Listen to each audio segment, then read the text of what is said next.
Hello everyone, আসসালামু আলাইকুম। মিমের রান্নাঘরে আপনাদের সবাইকে স্বাগতম। আমি মিম ময়মনসিংহ থেকে আজকে আবারও আপনাদের জন্য একটা রেসিপি নিয়ে হাজির হয়েছি। আর আজকের রেসিপিটা খুবই সহজ আর খুবই কমন একটা রেসিপি। আলু দিয়ে মাছের ডিম ভুনা করে আজকে আপনাদের সাথে শেয়ার করব আমি।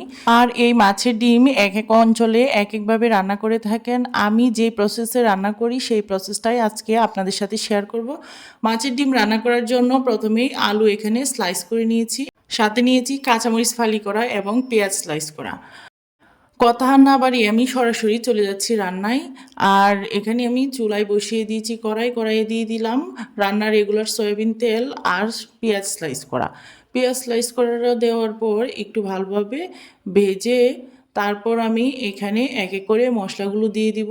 আর কি কি মশলা ইউজ করব সেটা আপনারা স্ক্রিনেই দেখে বুঝে নিতে পারবেন। মাছের ডিম আমরা অনেকেই পছন্দ করি, আবার অনেকেই পছন্দ করি না। তবে যারা পছন্দ করেন না আজকের রেসিপিটা তাদের জন্যই। এদিকে পেঁয়াজটা হালকা ব্রাউন কালার হয়ে আসার পর আমি দিয়ে দিচ্ছি অল্প একটু পানি। আর পানিটা দিয়েছি শুধু এই জন্য যে মশলাগুলো যেন না পুড়ে। তারপর দিয়ে দিয়েছি 2 চামচ পরিমাণে মরিচের গুঁড়া, 1 চামচ পরিমাণে হলুদের গুঁড়া, 2 চামচ পরিমাণে ধনিয়ার গুঁড়া এবং জিরা পেস্ট, সাথে দিয়েছি স্বাদ মতো লবণ। তারপর মশলাটাকে একটু ভালোভাবে কষিয়ে নিতে হবে। আর মশলাটা কষানোর জন্য এখানে আমার আরও একটু পানি লাগবে, কারণ মশলাটা যতটা ভালোভাবে কষাবেন ততটাই কিন্তু ভালো লাগবে খেতে তরকারিটা। তাই আরও একটু পানি দিয়ে দিলাম আর একটু ভালোভাবে মশলাটাকে কষিয়ে নেওয়ার জন্য।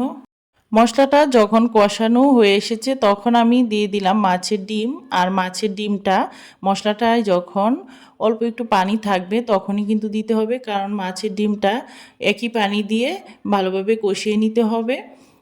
এখন ঢাকনা দিয়ে ঢেকে চুলার আঁচটা মিডিয়াম টু লো হিটে রেখে মাছের ডিমটাকে কষিয়ে নিব। আর কষিয়ে নিতে নিতে কিন্তু মাছের ডিমটা ভিতর থেকে শক্ত হয়ে আসবে, তখন আমি মাছের ডিমটা টুকরো টুকরো করে কেটে দিব। এদিকে পানিটা আমার শুকিয়ে এসেছে। তারপর আমার মনে হয়েছিল যে আরও একটু পানি লাগবে মাছের ডিমটা সিদ্ধ হওয়ার জন্য, তাই আমি আরও একটু পানি দিয়ে দিলাম। তবে এই পানিটা একবারে দিলে বেশি ভালো হয়।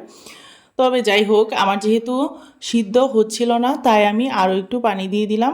তারপর আবার ঢাকনা দিয়ে ঢেকে 5 মিনিটের মতো জাল করে নিয়ে সাথে দিয়ে দিচ্ছি টমেটো। এখানে আমি 2টা টমেটো ফালি করে দিয়েছি চিকন করে। টমেটোটা একদমই অপশনাল, এটা আপনাদের হাতের কাছে থাকলে দিবেন, না থাকলে কোনো সমস্যা নাই। টমেটো ছাড়াও এই তরকারিটা খেতে বেশ ভালো লাগে। তবে টমেটোটা আমার পার্সোনালি পছন্দ তাই দিয়েছি। আর টমেটো দিলে তরকারির কালারটা সুন্দর হয় আর খেতেও ভালো লাগে। তো আপনারা যারা না চাইবেন তারা স্কিপ করতে পারেন, কোনো সমস্যা নাই। এখন আমি ডিমগুলোকে ছোট ছোট টুকরো করে তারপর ঢাকনা দিয়ে ঢেকে আরও 5 মিনিটের মতো জাল করে নিব।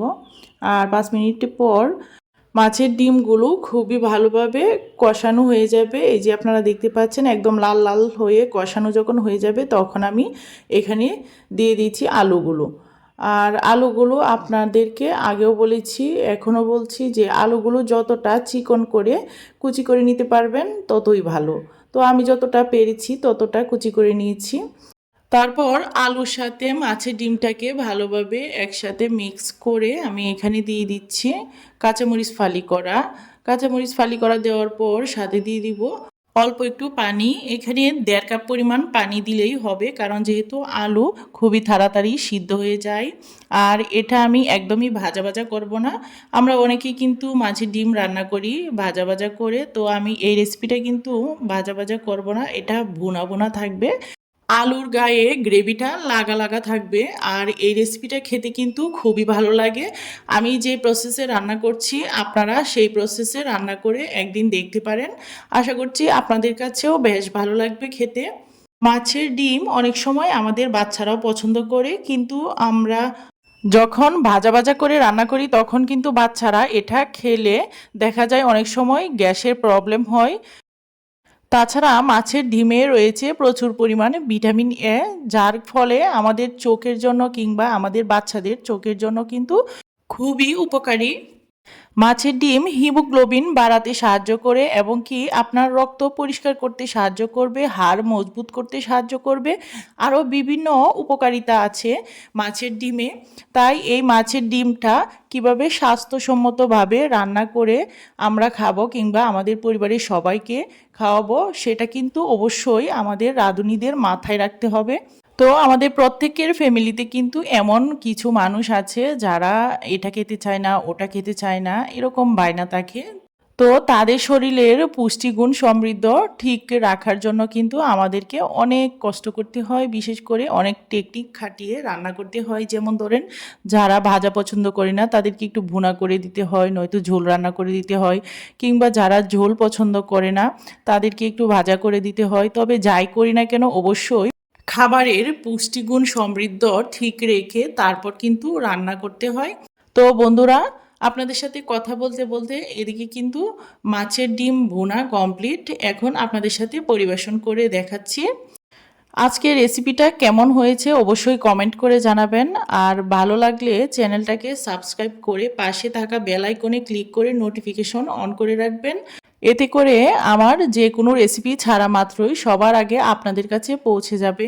আর যারা ফেসবুক পেজ থেকে দেখছেন তারা পেজটাকে ফলো দিয়ে রাখবেন। আর আপনাদের সুস্বাস্থ্য কামনা করে আজকের মতো এখানেই বিদায় নিচ্ছি। সবাই ভালো থাকবেন, সুস্থ থাকবেন। আল্লাহ হাফেজ।